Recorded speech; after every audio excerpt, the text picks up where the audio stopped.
Hello and welcome back to Tweedthistle Farms. I'm so excited to do this seed unboxing. This is one that I've not seen done before, so you're going to be seeing it at the same time I am.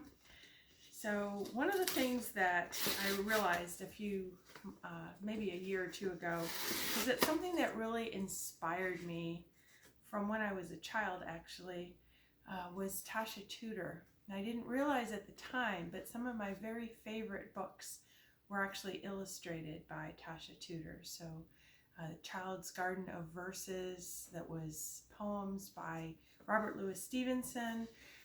Also the Little Women books were all illustrated by Tasha Tudor. And as I got older, I realized even with my decorating style, I love, you can see in our home that we have a lot of things with the old-fashioned looking cat or the horse, a flat cat. There's a bunny behind me.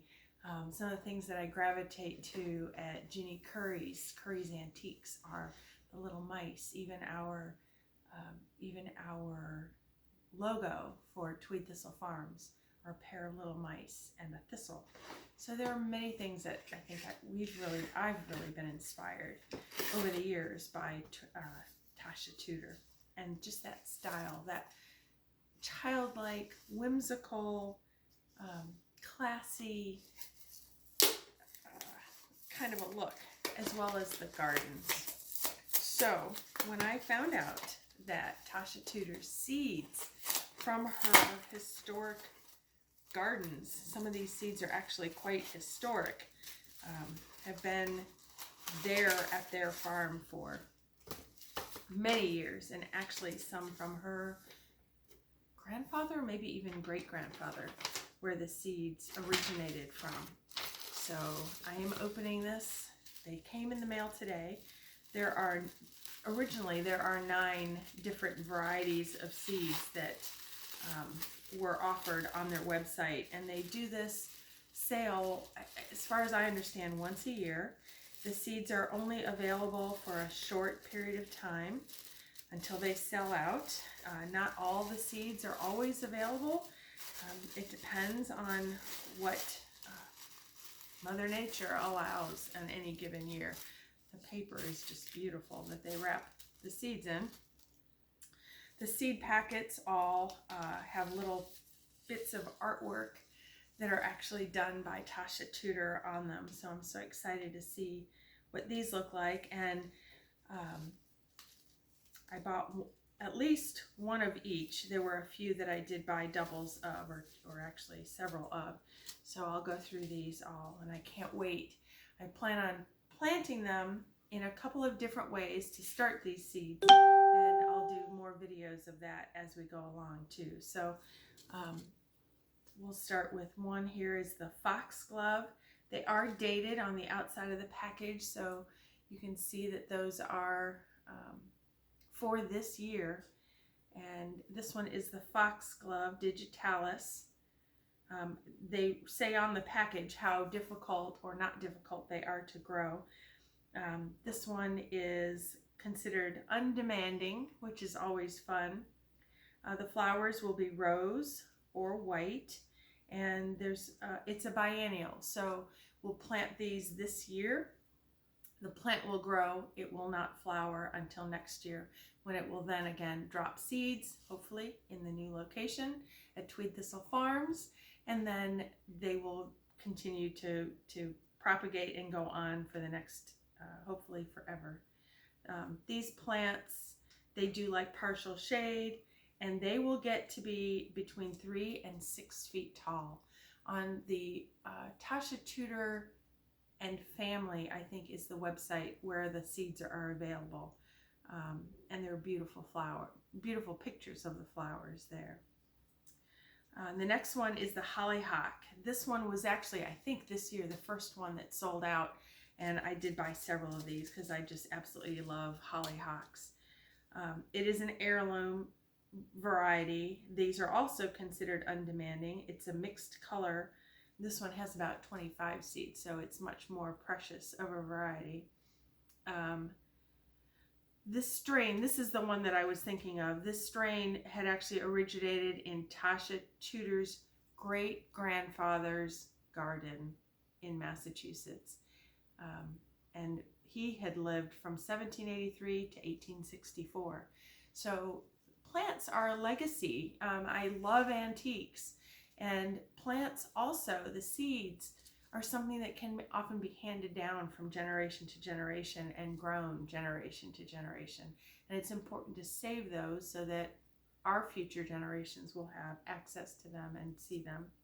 So this is the other one. That the height of these can be between 3 and 12 feet tall. I'm really looking forward to this one. Also considered an undemanding plant.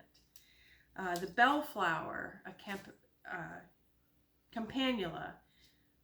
This one's considered undemanding. The flowers are blue, purple, and white. This is a perennial.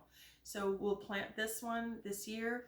They say with perennials, one of the ways to remember how they grow when you look at your little plant and you think it's not doing anything. So the first year they sleep, the second year they creep, and the third year they leap. So when you're planting a plant, a small perennial, the first year, remember that first year they sleep, second they creep, and the third they leap. But if you don't get them in the ground that first year, you have to wait that much longer. So the faster you can get them in, the better off that you will be. You've got to start somewhere. This one is Sweet Sicily. It is intensive. So we'll see how this one likes to grow. These are between 3 and 5 feet tall. They bloom early summer, it says. It likes cool and damp areas. The farm has that. So I'm really excited to see what this looks like. It has a beautiful scent when you brush against these. The next one is Columbine. This one also is a perennial. These are considered, they say, a purple flower. There are 90 seeds or more in this little tiny package. They bloom in the spring. These are shorter. These are going to be between 12 and 18 inches tall and a perennial. So we'll plant these and we should have them for years to come. The next is the forget-me-nots. So these are a plant that will bloom in the spring. They are, again, very undemanding. It's considered sky blue perennials. If you look on the website, if you've ever been to her home, the perennials, or this forget-me-not, just takes over in a field, and it's just a field of blue. They're gorgeous. And I think I grew perennials, forget-me-nots, last year. Not this particular type, not the seed. And I may have figured out for myself why they are called forget-me-nots. The little seeds they're almost like a Velcro, and they will stick to you. And I wonder if that's why they're called forget-me-not, because they go with you wherever you go.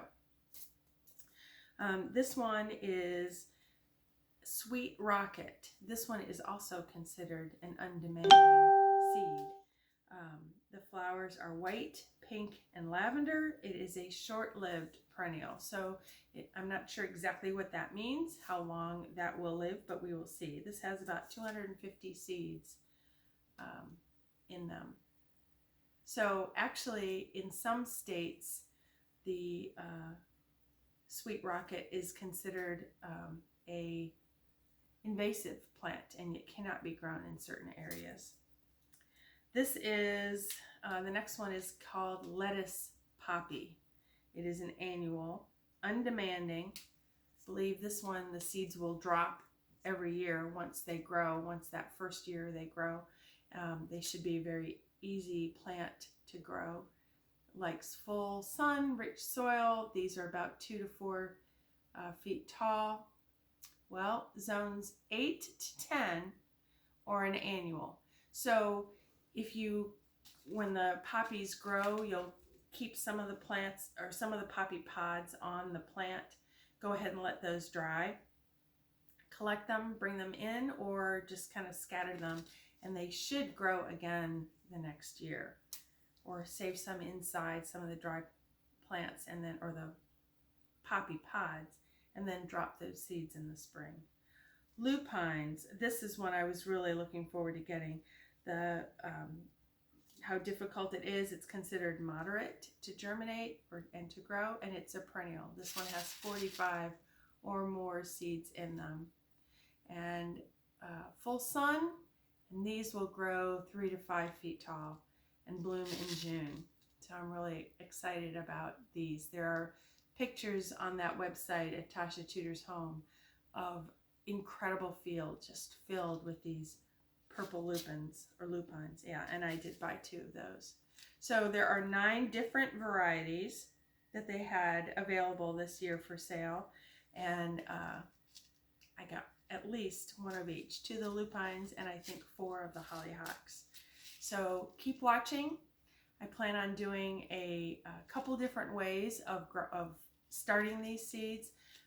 Some winter sown, so we'll do one in a milk jug to try to start them that way, that we'll plant outside. The plants sometimes need cold stratification, it's called, or where you actually let the seeds be in the planter outside over the winter time. They'll get cold, they'll get the moisture from our snow or whatever that we're getting, just like you would if the plant grew, the seeds dropped, and then the next year, just like they would in nature. And I've got a couple plans for how to do this in a couple different new ways that I just recently discovered, the winter sowing. So keep watching our channel, Tweedthistle Farms. If you can go ahead and subscribe and like, that would be great. And we look forward to seeing you in our next video. Take care.